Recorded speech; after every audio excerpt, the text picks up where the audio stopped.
বন্ধুরা, প্রধানমন্ত্রী আবাস যোজনার বাড়ি তৈরি নিয়ে অবশেষে একটি চাঞ্চল্যকর সুখবর দিল কেন্দ্রের সরকারের তরফে। বন্ধুরা, সমস্ত অভিযোগ উড়িয়ে অবশেষে গরিব মানুষের বাড়ি তৈরির জন্য সম্প্রতি 190 কোটি টাকা ছাড়লো মোদী সরকার। বন্ধুরা, বাংলার উপভোক্তাদের জন্য একেবারে দারুণ সুখবর। দীর্ঘদিন ধরে যে আবাস যোজনার টাকা নিয়ে টানাপোড়েন চলছে কেন্দ্রের সরকারের তরফে, একাধিকবার দল পাঠানো হয়েছিল, টাকা দেওয়া হচ্ছিল না, সেই টাকা কিন্তু এই মুহূর্তে দিয়ে দেওয়া হলো 190 কোটি টাকা। সমস্ত অভিযোগকে তোয়াক্কা না করিয়ে কেন্দ্রের সরকারের তরফে অবশেষে টাকা দিয়ে দেওয়া হলো বাংলাকে। তবে এই টাকা কারা কারা পাবে, কোন টাকা দেওয়া হলো, আবাস যোজনার কোন কোন উপভোক্তা এই টাকা পাবে, এ নিয়ে কি আপডেট দেওয়া হয়েছে, কি জানানো হয়েছে, বিস্তারিত জানবেন। আপনার যদি লিস্টে নাম থেকে থাকে তাহলে আপনি আবাস যোজনার বাড়ি তৈরির টাকা পাবেন কিনা, কেন্দ্রের সরকারের তরফে যে টাকা দেওয়া হলো এই টাকা কারা কারা পাবে, বিস্তারিত জানতে ভিডিওটি আপনাকে সম্পূর্ণ দেখতে হবে। আর আপনি যদি চ্যানেলে নতুন হয়ে থাকেন তাহলে অবশ্যই চ্যানেলটিকে সাবস্ক্রাইব করে রাখবেন। বন্ধুরা, সরাসরি অন স্ক্রিন দেখতে পাচ্ছেন একটি আপডেট এই মুহূর্তে প্রকাশিত করা হয়েছে। লেখা রয়েছে কাজের গরমিলের অভিযোগ। এই অজুহাতে প্রায় 3 বছর ধরে বাংলাকে গ্রামীণ আবাসের টাকা দেওয়া বন্ধ রেখেছে কেন্দ্র। বন্ধুরা, রাজ্যের অনুরোধে মোদী সরকার এই খাতে টাকা ছাড়ার ব্যাপারে এক পা এগিয়েছিল, কিন্তু বঙ্গ বিজেপির কথায় তা ফের আটকে গিয়েছিল বলে অভিযোগ করেন স্বয়ং মুখ্যমন্ত্রী মমতা বন্দ্যোপাধ্যায়। বন্ধুরা, একইভাবে শহরের আবাসের ক্ষেত্র বেনিয়মের অভিযোগ তোলা হয়েছিল গত লোকসভা নির্বাচনের আগে। বন্ধুরা, দুর্নীতি নিয়ে বঙ্গ বিজেপির সেই দাবি একেবারে ধোপে টিকল না। বন্ধুরা, সমস্ত অভিযোগ উড়িয়ে রাজ্যের পুরো এলাকার গরিব মানুষের বাড়ি তৈরির জন্য সম্প্রতি 190 কোটি টাকা ছাড়লো মোদী সরকার। অনুযায়ী বিগত দিনে পাওয়া অর্থের খরচ দিলেই তবেই মেলে পরবর্তী কিস্তির টাকা। তাই বিশেষজ্ঞ মহলের মতে চলিতি এই প্রকল্পের টাকা ছেড়ে বঙ্গ বিজেপির অভিযোগ পুরোপুরি খারিজ করলো কেন্দ্র। বন্ধুরা, সূত্রের খবর, কেন্দ্রের কাছ থেকে 190 কোটি টাকা পাওয়ার পর শহরের আবাস প্রকল্পে রাজ্যের অংশের টাকা বা ম্যাচিং গ্রান্ট দেওয়ার তোড়জোড় শুরু করেছে অর্থ দপ্তর। বন্ধুরা, বাংলার কোষাগার থেকে দেওয়া হবে 248 কোটি টাকা, অর্থাৎ মোট প্রায় 440 কোটি টাকা হবে অঙ্কটা।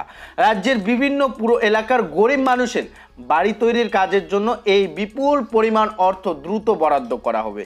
বন্ধুরা, এ বিষয়ে রাজ্যের পুরমন্ত্রী ফিরহাদ হাকিম বলেন, বিজেপি হাজার অভিযোগ তুললেও তাদের সমস্ত দাবি পরবর্তীকালে ভিত্তিহীন বলে প্রমাণিত হয়েছে। মানুষ বুঝে গিয়েছে ওদের তোলা অভিযোগ কোনোভাবেই সঠিক নয়, আর সেই কারণে এবার পুরো এলাকার গরিব মানুষের বঞ্চিত করার ছক কার্যকারী হলো না। বন্ধুরা, প্রশাসনিক মহলের বক্তব্য, এই প্রকল্পের অধীনে নির্মিত বাড়ির গায়ে কেন্দ্রের ঠিক করে দেওয়া লোগো বসানো সহ অন্যান্য একগুচ্ছ শর্ত ছিল, সেগুলি ঠিকমতো মানা হচ্ছে কিনা তা দেখতে বাংলার পর্যবেক্ষণ দল পাঠিয়েছিল কেন্দ্রীয় সরকার। তারা খুঁজে পায়নি। বাংলাকে ক্লিন চিট দিয়ে কেন্দ্রের কাছে তারা রিপোর্ট জমা দিয়েছিল বলে সূত্রের খবর। এর আগে 6 মাস আটকে রাখার পর গত মার্চ এপ্রিল নাগাদ শহরের আবাস প্রকল্পে রাজ্যের প্রাপ্য 500 কোটি টাকা ছাড়তে বাধ্য হয়েছিল মোদী সরকার। এবার আসছে পরবর্তী পর্যায়ে 190 কোটি টাকা। ফলে এক্ষেত্রে রাজ্যের বিরুদ্ধে অভিযোগ তোলার সমস্ত দরজা বিরোধীদের কাছে বন্ধ হয়ে গেল বলেই দাবি রাজনৈতিক মহলের। এখানে দেখতে পারলেন বন্ধুরা, এই মুহূর্তে কেন্দ্রের সরকারের তরফে 190 কোটি টাকা দ্বিতীয় কিস্তি হিসাবে টাকা দেওয়া হয়েছে। এই টাকা শহর অঞ্চলে অর্থাৎ পুরো এলাকার যে সমস্ত উপভোক্তারা আবাস যোজনার তালিকায় রয়েছেন, যাদের একটি করে কিস্তি মিলেছে, বা পুরো এলাকায় যে সমস্ত উপভোক্তা রয়েছেন তাদের বাড়ি দেওয়ার জন্য কিন্তু এই টাকা দেওয়া হচ্ছে।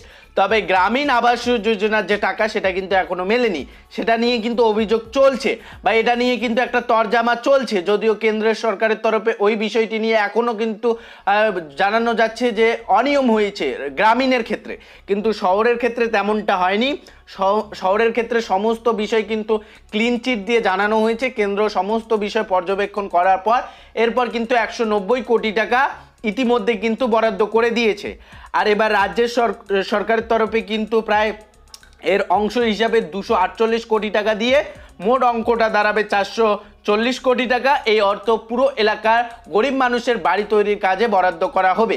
এই মুহূর্তে যে আপডেট উঠে এসেছে সেটা জানিয়ে দিলাম। এ বিষয় নিয়ে আপনার কি মতামত কমেন্ট বক্সে জানাবেন। আপনার আবাস যোজনা গ্রামীণ না আবাস যোজনা আপনার শহরে নাম রয়েছে সেটা অবশ্যই কমেন্ট বক্সে জানাবেন। অবশ্যই এরকম নিত্য নতুন গুরুত্বপূর্ণ আপডেটগুলি পেতে চ্যানেলটিকে সাবস্ক্রাইব করে ভিডিওটিতে লাইক করে দেবেন। দেখা হচ্ছে খুব শীঘ্রই আরও একটি নতুন ভিডিওর সঙ্গে।